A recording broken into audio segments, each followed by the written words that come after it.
Hey guys, Micah from Black Bear Custom Kydex. Today we got to talk about this sheath that I just built for a top Steel Eagle Delta class. Let's take a look at the knife really quick. This belongs to a gentleman named Dan. Dan is a lieutenant colonel in the United States Army. So Dan, thank you for your service, brother. I appreciate you and I appreciate your business. Now looking at the knife, this is one of the more dreaded knives to put a sheath on for a few reasons. There are a lot of features on this that are not only problematic in terms of the geometry, but also because they are so aggressive. For example, the sawback on this, if you just formed your Kydex directly on this knife as is, it would form little divots in around all those teeth on the saw. And as you try to draw this out, you'd find all these snag points where it doesn't want to pull past those divots. And of course, metal is a lot stronger than soft plastic like Kydex, so it's just going to chew up the inside of the sheath and create problems that way. You also have a fuller on here, so if you don't block out that fuller, you're going to wind up with divots molded in to those troughs, and everything from there, from this point to the tip, is going to be a pinch point against your blade. Likewise, if you don't block out the back of this choil here, if you don't block out the saddle here, you're going to wind up with those kinds of problems as well. So I make custom blocking pieces to fit all the knives that I do, and it just makes it a lot cleaner. When you form the sheath on it, it forms with those sort of channels that allow the geometry of any of these features to move through it.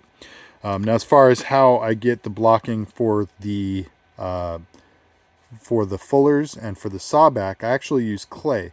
For the fullers, I put a layer of tape over it, force the tape into the fuller, and then I pack it with clay, shave it off with a razor, and use my heat gun to lightly bake it just until it's about as hard as a pencil eraser, and that'll prevent the Kydex from being able to compress and squeeze into that space. Likewise, with the spine on those saw teeth, I use clay, just fill it in, shave off the sides, the top straight, and it leaves with kind of a squared blocking on there. Now I have a piece that I made years ago for another Delta class. That's what it looks like. You just force it into the saw back, and it works beautifully to block that out. Now when I talk about baking clay on a knife, I'm not throwing the knife into an oven, especially think about, I wouldn't do it to my own knives, and this is not my knife, this is Dan's knife, so I would never ever think about doing that to a customer's blade. However, you can use your heat gun and just lightly bake it. The temperature at which the heat treat on a knife could get messed up, the temper could get compromised, is about 500 degrees Fahrenheit. The temperature that clay needs to be baked at to harden it is about 175 Fahrenheit. So obviously well below the threshold. And I don't think I even get up to 175. I just use the heat gun several inches away and just do quick passes back and forth until it starts taking on a little bit of a golden color. At that temperature, the clay, or when it changes color, you know it's at a temperature that is high enough to harden it. So it's very easy to do, it's quick, and it certainly does not do anything to compromise the grain structure or the heat treat of the blade itself.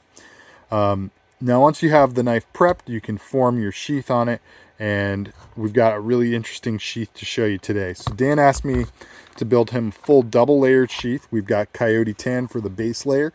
We've got Cryptek Mandrake molded on top of it, and he asked me to mold a layer of reinforcement plates on each side as well. So traditionally that would mean, you know, your sheath is 2 layers, your overmold is a layer on each side, so 2 layers, and then your reinforcement plates, another 2 layers. That's 6 layers thick. With it being that thick, even the longest industry available eyelets right here, 1/2-inch stem on these, is not quite long enough to go through and flare over to create compression. So instead of using eyelets, you'd have to use Chicago screws. Now the problem with that is he also asked me to add an SE pouch. So what I did was I originally had the 6 layers molded together and was using Chicago screws to hold it all together, and then you need to add the SE pouch to it. Well, the pouch, looking at it, the pouch has grommets on it. The grommets are not quite far enough apart to allow you to attach to the actual eyelets on the sheath. And this was not just a matter of like I placed the eyelets too wide. When I was designing the eyelet spacing on this, I had to place the eyelets wider than the grommets on the pouch because these holes would result in drilling directly through where the blade passes through. That's a no-go. You cannot do that. So I had to make the holes for the sheath work for the blade size, and then come up with a way to make the SE pouch attach. One of the ways that I've been attaching pouches for years now is that I'll just make a floated plate that has attach points for the pouch, and there are attach points for the plate to attach to the sheath itself. I know that all sounds a little bit convoluted, but let's look at the one on the back. This is a mirror image of the one on the front. The only difference is it doesn't have a pouch on it. So you've got here your 4 attach points that get the plate mounted to the sheath, and then these 4 empty holes are where you would attach the pouch to the plate. So very simple concept, but once you start adding the extra layers of Kydex as well as a floated plate, even the Chicago screws were not getting me the length that I needed to actually compress and hold everything together. So what I ended up doing instead was using the reinforcement plate as the mounting plate for the sheath, or for the pouch rather.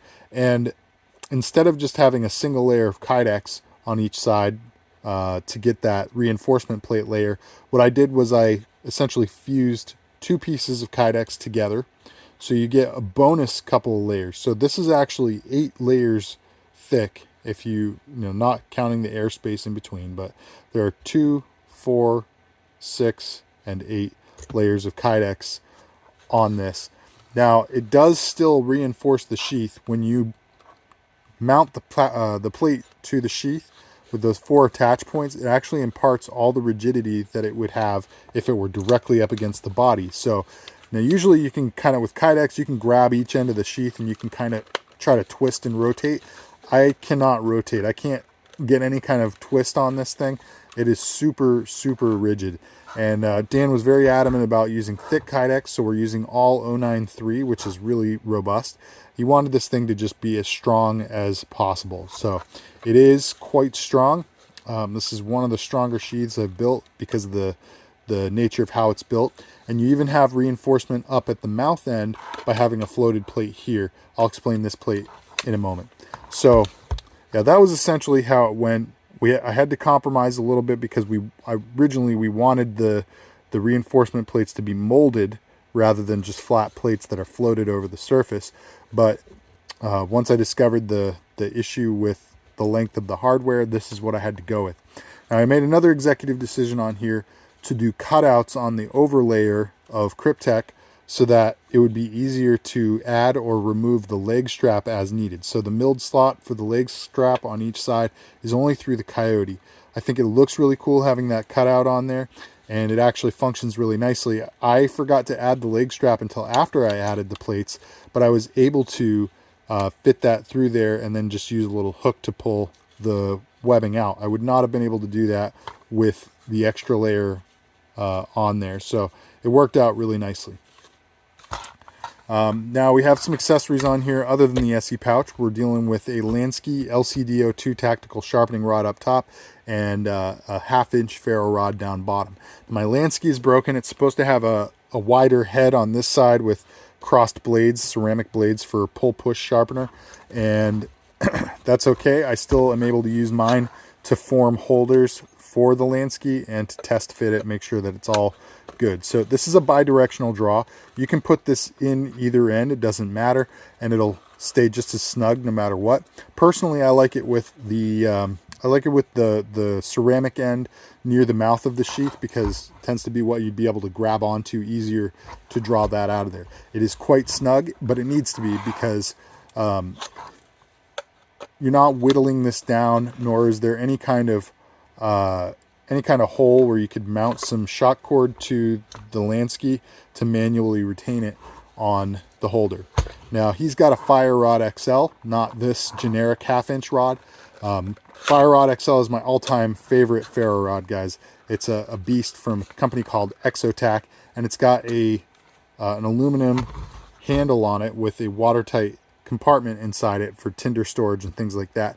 The handle also has a place to mount shock cord. So as you whittle down your rod, it's going to become loose in this holder and you're going to need to manually retain it. So Dan, I'll send you a length of shock cord you can put into the the Exotac's little lanyard hole on it, and you can just stretch it down over and let the cord fall into this little V-notch here, and that is going to retain that once you've whittled it down. All right, so those are the accessories. You've got the SE pouch, you have the Lansky, and you've got the Exotac holder there. As far as carry setup goes, he chose drop leg. Drop leg means a dangler with a leg strap. So what we got is a floated plate on the back. Like I said, this also imparts rigidity. The plate has coincident mounting holes with both of the holders, the accessory holders. So there's a lot of rigidity to this whole build. It's very, very strong. And I chose to put some eyelets in there so you have adjustable ride height for this. This also has 2 holes, so you can mount it and have 2 points of attach. Really, you just need the 1, but you can have the 2 if you want. So this just gives you some ride height options.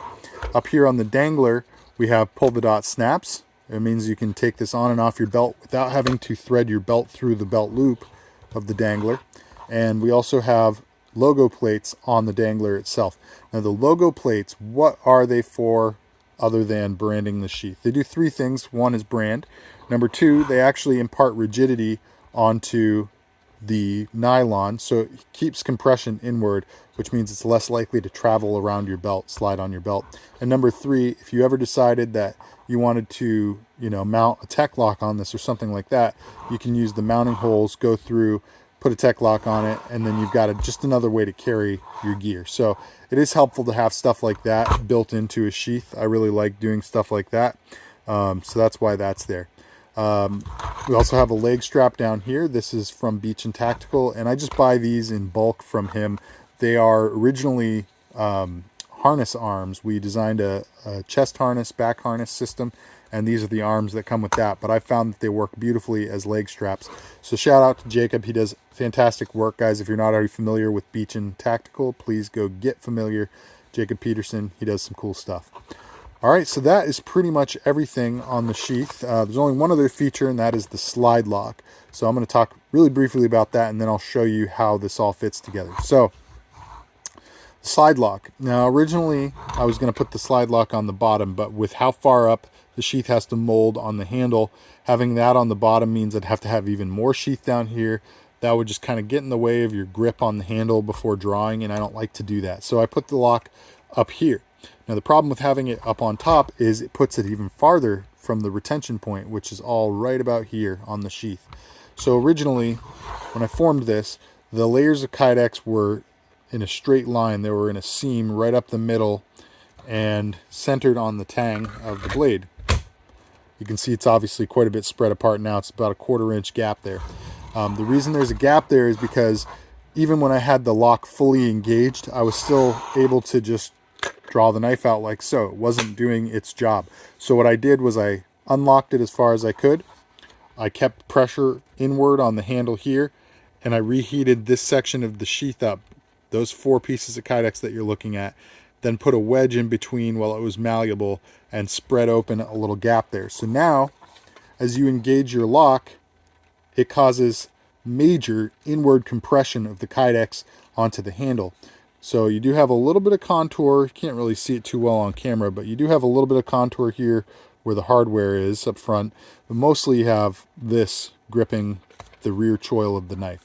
So now with that, it is extremely difficult to draw that blade out. You could, I think, brace the sheath and just rip it from the sheath, but it would take a lot of force to do it. And the whole idea behind any kind of locking mechanism on Kydex is not to create a lock that 100% prevents the knife from being able to come out of the sheath.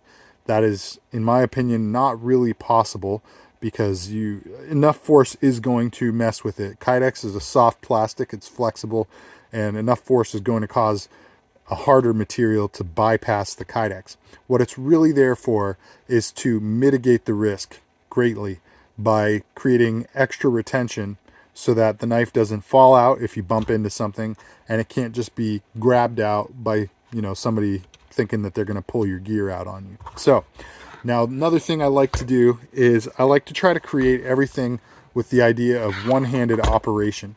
So as you're looking at the slide lock on here, I put enough geometry on it sticking off the top that you can push it with one hand, draw your knife out, and you can bring your thumb over like this and re-engage that lock.